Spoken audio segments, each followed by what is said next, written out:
दोस्तों आज हम बात कर रहे हैं कैसे आम आदमी की जो अपनी मेहनत और ईमानदारी के बल पर आज दिल्ली का मुख्यमंत्री बन चुका है। आज की इस वीडियो में हम अरविंद केजरीवाल की कहानी जानेंगे और मैं दावे के साथ कह सकता हूं कि अगर आप इस वीडियो को अंत तक देखेंगे तो आप भी अपने जीवन में कुछ बड़ा करने के लिए जरूर मोटिवेट होंगे। इनकी कहानी कुछ इस तरह है। हरियाणा के भिवानी जिले के सिवानी शहर में 16 अगस्त 1968 को अरविंद केजरीवाल का जन्म हुआ। वो जन्माष्टमी का दिन था जब अरविंद पैदा हुए थे और उनके सभी घर वाले ये सोचकर खुशी मना रहे थे कि उनके घर में कृष्ण पैदा हुए हैं। केजरीवाल एक मिडिल क्लास परिवार में जन्मे थे और गोविंद राम और गीता देवी के 3 बच्चों में सबसे बड़े थे। पिता गोविंद राम केजरीवाल एक इलेक्ट्रिकल इंजीनियर थे जिन्होंने बिरला इंस्टीट्यूट ऑफ टेक्नोलॉजी से अपनी इंजीनियरिंग की पढ़ाई करी थी। वहीं उनकी माँ एक होम मेकर थी। पिता की नौकरी के कारण उनके परिवार को अक्सर एक जगह से दूसरी जगह ट्रांसफर होते रहना पड़ता था और इसी कारण उन्होंने अपने बड़े होने के दिन सोनीपत, गाजियाबाद और हिसर जैसे शहरों में बिताए। सोनीपत के क्रिश्चियन मिशनरी स्कूल और हिसर के कैंपस स्कूल से केजरीवाल ने अपनी स्कूल की पढ़ाई करी। साइंस स्ट्रीम से 12वीं क्लास पास करने के बाद उन्होंने तय करा कि वह अपने पिता की तरह ही इंजीनियरिंग करेंगे और उसी के लिए उन्होंने 1 साल लगकर मेहनत भी करी और IIT JEE के एग्जाम की तैयारी करनी शुरू कर दी। तैयारी इतनी मेहनत और लगन से करी गई थी कि जब एग्जाम का रिजल्ट आया तो ना केवल केजरीवाल ने वो एग्जाम पास करा बल्कि देश भर में 563 रैंक हासिल करी। अरविंद केजरीवाल के घर वाले बताते हैं कि इन दिनों में अरविंद को आप पढ़ाई के अलावा कुछ और करते हुए मुश्किल ही पाते, क्योंकि उनके दिनचर्या में या तो सोना था या फिर पढ़ना था। IIT JEE के एग्जाम को क्लियर करने के बाद अरविंद का IIT खड़गपुर में एडमिशन हो गया। IIT खड़गपुर वही कॉलेज है जिसने दुनिया को कई और जीनियसेस भी दिए और इन्हीं में गूगल के CEO सुंदर पिचाई का नाम भी शामिल है। मैकेनिकल इंजीनियरिंग में ग्रेजुएशन पूरी करने के बाद केजरीवाल को टाटा स्टील कंपनी में जॉब मिली। 1989 में केजरीवाल ने TCS में जॉब करनी शुरू करी और इस समय वह जमशेदपुर के TCS प्लांट में काम कर रहे थे। यहाँ नौकरी करते वक्त ही अरविंद का सोशल सर्विस जैसे कामों में ध्यान बढ़ने लगा और फिर इसी वजह से उन्होंने अपने ऑफिस से कुछ दिन के लिए छुट्टी भी ले ली और कोलकाता जाकर कुछ दिन मदर टेरेसा के साथ मिलकर भी काम करा। यही वो समय था जब केजरीवाल ने खुद के अंदर बहुत बड़ी ट्रांसफॉर्मेशन को देखा, जिसके बाद वो दूसरों के हित में सोचने लगे थे। यहीं से उनकी विचारधारा पूरी तरह से बदल गई थी और उन्होंने वापस जाकर अपनी TCS में जॉब को छोड़ दिया और सिविल सर्विसेज एग्जामिनेशन की तैयारी करने लगे, क्योंकि वो जानते थे कि देश की ज़्यादा से ज़्यादा जनता की सेवा करने का यही सबसे सही तरीका है। इसके बाद उन्होंने 1 साल तक देश के ही नहीं बल्कि दुनिया के कुछ सबसे मुश्किल एग्जाम्स में से एक सिविल सर्विसेज के एग्ज़ाम की तैयारी करनी शुरू कर दी और अंत में उनकी मेहनत रंग लाई, क्योंकि उन्होंने इस एग्ज़ाम को क्वालिफाई कर लिया था। इसके बाद उन्होंने इंडियन रेवेन्यू सर्विस यानी IRS को एक assistant commissioner of income tax के रूप में ज्वाइन करा।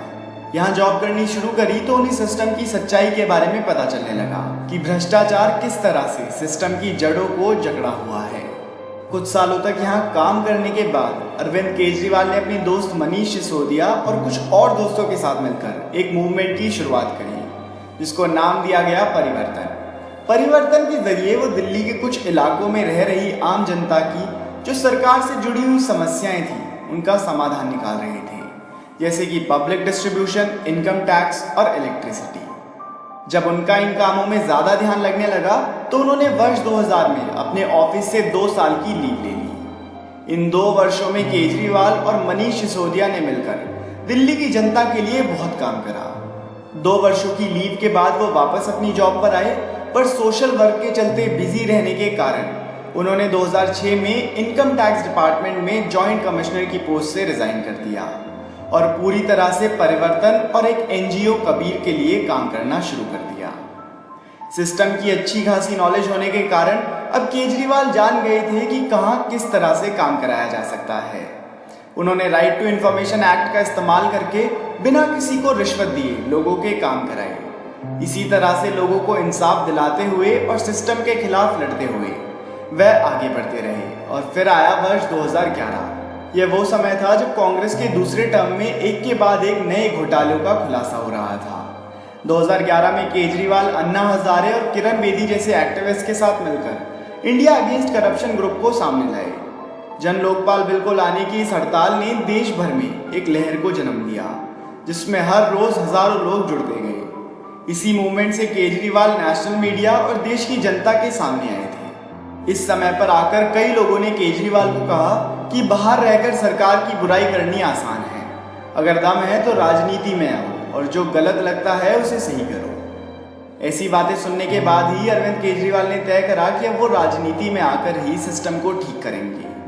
इसी सोच के साथ उन्होंने आम आदमी पार्टी की शुरुआत करी और दिल्ली के इलेक्शंस में मुख्यमंत्री के उम्मीदवार बनकर आगे आए। दिल्ली की जनता को केजरीवाल और आम आदमी पार्टी में एक उम्मीद नजर आ रही थी और इसीलिए पहले इलेक्शंस में ही दिल्ली की जनता ने केजरीवाल को 70 में से 31 सीट से लाई। इसके बाद अरविंद केजरीवाल दिल्ली के चीफ मिनिस्टर बने और उन्होंने उस पद पर रहकर काम करना शुरू कर दिया। पहली बार इतने बड़े पद पर काम करने के कारण कई चीजें जिनकी केजरीवाल ने उम्मीद करी थी वह उस तरीके से ना हो सकी और उन्होंने बताया कि डिसीजन मेकिंग में सेंट्रल गवर्नमेंट की तरफ से लिबर्टी ना मिलने के कारण वो बड़े कदम नहीं उठा पा रहे थे। 49 दिनों तक सत्ता में रहने के बाद 14 फरवरी 2014 को अरविंद केजरीवाल ने मुख्यमंत्री के पद से इस्तीफा दे दिया। इसके बाद 2015 में दिल्ली में फिर से इलेक्शंस हुए और इस बार केजरीवाल और आम आदमी पार्टी ने वापसी करी और जहां पिछले इलेक्शंस में वो सिर्फ 31 सीट जीते थे, वहीं इस बार आम आदमी पार्टी दिल्ली की 70 सीट्स में से 67 सीट जीती। ये नंबर्स बताते हैं कि उस वक्त दिल्ली की जनता को बदलाव और उम्मीद की कितनी ज़रूरत थी। इसके बाद आम आदमी पार्टी के अरविंद केजरीवाल मुख्यमंत्री बने और इसके बाद से ही उन्होंने कभी पीछे मुड़कर नहीं देखा। दिल्ली में ऑड इवन जैसी नीतियां और सरकारी स्कूलों में बदलाव जैसे कई कदम अरविंद केजरीवाल ने इस टर्म में उठाए और आज दिल्ली की जनता भी मानती है कि केजरीवाल ने 2014 के मुकाबले आज की दिल्ली को अच्छा बनाया है, पर अभी भी दिल्ली को कई बदलाव और नीतियों की ज़रूरत है और हम उम्मीद करते हैं कि वो आने वाले समय में ज़रूर लागू होंगी। इसके अलावा अरविंद केजरीवाल की पर्सनल लाइफ की बात करी जाए तो उन्होंने सुनीता केजरीवाल से शादी करी और आज उन दोनों के 2 बच्चे भी हैं। तो दोस्तों, ये थी कहानी दिल्ली के चीफ मिनिस्टर अरविंद केजरीवाल की। अगर आपको ये वीडियो पसंद आई हो तो आप इस वीडियो को लाइक करके हमारा मनोबल बढ़ा सकते हैं और हम अगली वीडियो किसके ऊपर बनाएं आप हमें कमेंट करके ज़रूर बताएं। अगर आप ऐसी वीडियो पहली बार देख रहे हैं और ऐसी और वीडियोस देखना चाहते हैं तो दोस्तों इस चैनल को सब्सक्राइब कर लीजिए, क्योंकि मैं आपके लिए ऐसी वीडियोस लाता रहूँगा।